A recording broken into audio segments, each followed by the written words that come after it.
sahabat cerdas, Assalamualaikum warahmatullahi wabarakatuh.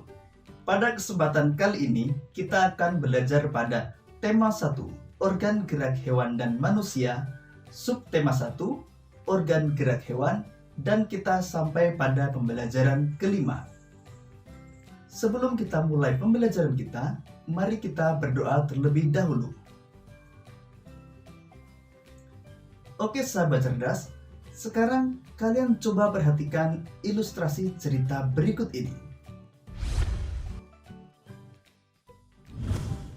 Di bawah kandang kelinci, Edo melihat seekor siput yang sedang berjalan perlahan. Edo pun mengambilnya. Kelinci dan siput sama-sama hewan, tetapi gerakannya kok berbeda ya? Kelinci bergerak lincah, berlari, dan meloncat. Sedangkan siput bergerak sangat pelan.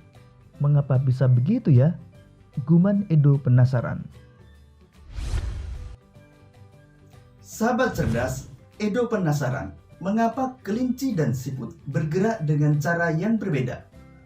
Bisakah kalian membantu Edo menjawab rasa penasarannya? Sahabat cerdas, mari kita bantu Edo dengan cara mencari tahu perbedaan karakteristik antara kelinci dan siput. Sahabat cerdas, berikut ini adalah perbedaan karakteristik antara kelinci dan siput. Kelinci merupakan vertebrata atau hewan bertulang belakang, sedangkan siput merupakan avertebrata atau hewan tidak bertulang belakang. Gerakan kelinci lincah dan cepat, sedangkan gerakan siput lambat. Organ gerak kelinci adalah kaki, sedangkan organ gerak siput adalah kaki perut. Kelinci bergerak dengan cara meloncat, sedangkan siput bergerak dengan cara seolah-olah merayap. Kelinci tubuhnya dipenuhi bulu halus, sedangkan siput tubuhnya dilindungi oleh cangkang.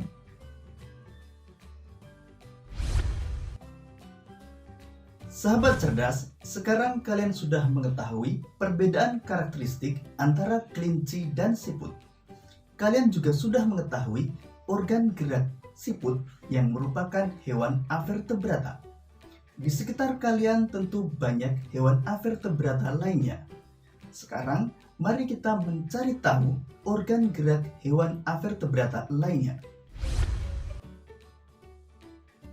Sahabat cerdas, kali ini kita akan mengenal organ gerak hewan avertebrata, antara lain siput, belalang, cacing, dan ubur-ubur.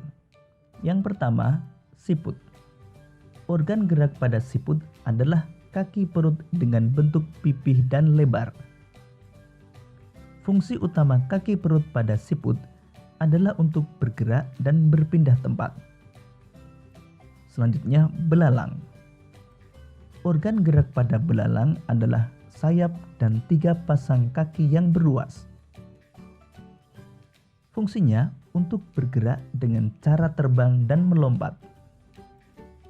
Yang ketiga, cacing.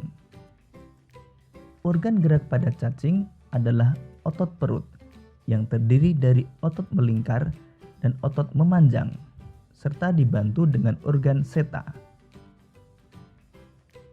Otot perut membantu cacing untuk berpindah tempat, dan seta berfungsi sebagai jangkar agar lebih kokoh untuk melekat. Selanjutnya, ubur-ubur. Organ gerak pada ubur-ubur adalah tentakel. Tentakel berfungsi untuk bergerak dengan cara menarik dan mendorong tentakelnya, sehingga menciptakan dorongan air yang menggerakkan tubuhnya ke depan.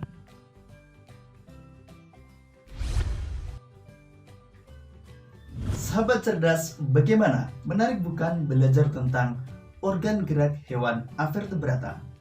Sekarang, coba kalian baca bacaan siput bukanlah hewan lemah.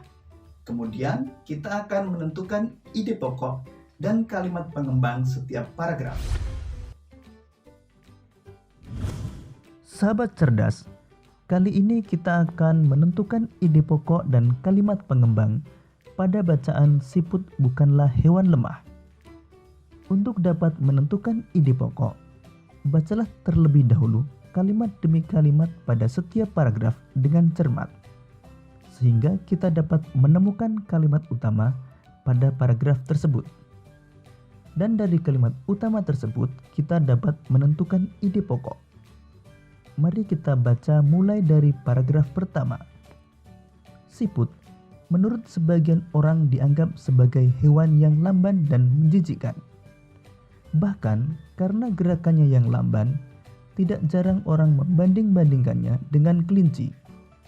Siput juga dianggap menjijikkan karena tubuhnya yang penuh lendir. Kalimat utama pada paragraf pertama terletak pada kalimat pertama, sedangkan kalimat kedua dan ketiga merupakan kalimat pengembang. Sehingga ide pokok pada paragraf pertama adalah siput dianggap sebagai hewan yang lamban dan menjijikkan. Paragraf kedua. Sebenarnya, siput memiliki kelebihan dan keistimewaan. Kelebihan dan keistimewaan siput ini merupakan karunia Tuhan yang tidak dimiliki oleh hewan-hewan lain. Apa saja kelebihan dan keistimewaan tersebut? Kalimat utama terletak pada kalimat pertama. Kalimat kedua dan ketiga merupakan kalimat pengembang.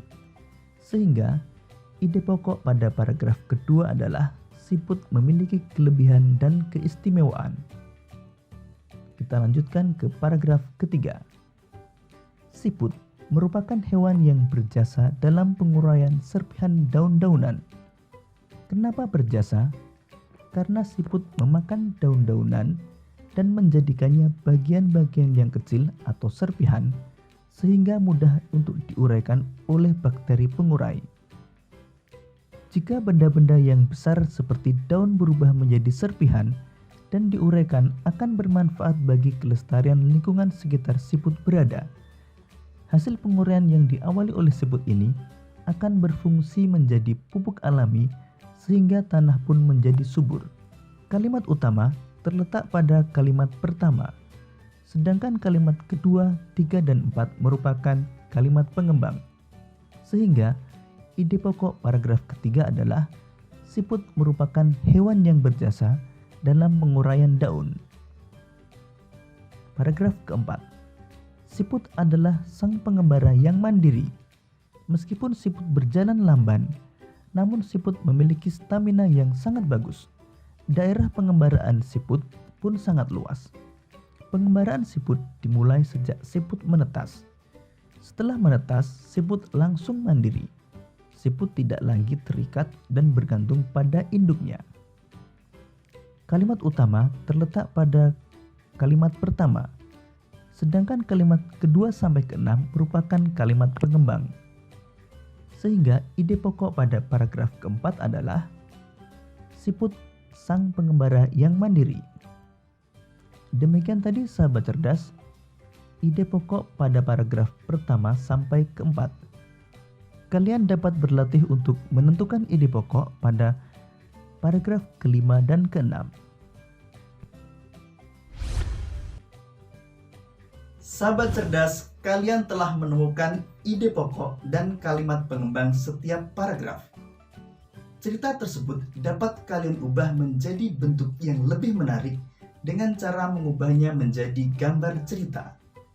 Pada pembelajaran sebelumnya, kita telah mengenal berbagai macam ragam gambar cerita.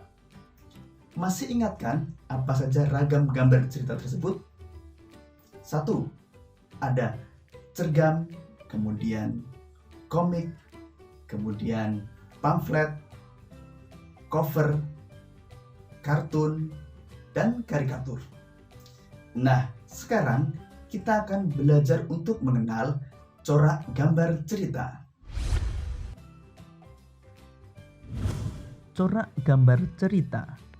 Pertama, realis. Realis merupakan gambar yang dibuat seperti keadaan aslinya, baik bentuk, ukuran, dan tata letaknya. Contohnya, seperti lukisan berjudul Kapal Dilanda Badai karya Raden Saleh. Yang kedua, karikatur.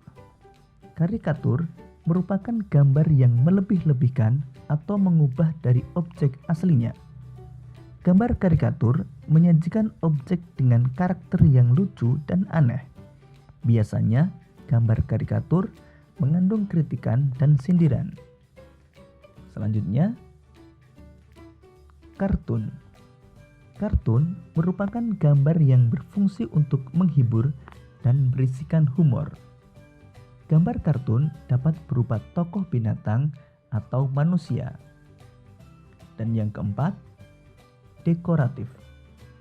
Dekoratif adalah gambar yang disajikan dengan mengubah bentuk objek aslinya namun tanpa menghilangkan ciri-ciri khasnya. Jadi, corak gambar cerita ada 4, yaitu realis, karikatur, kartun, dan dekoratif.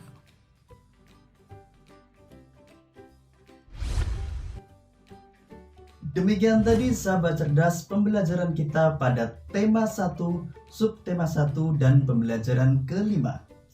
Hari ini kita telah belajar tentang organ gerak hewan avertebrata, kemudian menentukan ide pokok dan kalimat pengembang, serta mengenal berbagai macam corak gambar cerita. Semoga video ini akan membuat kalian semakin semangat dalam belajar. Sampai jumpa pada pembelajaran berikutnya dan selamat belajar.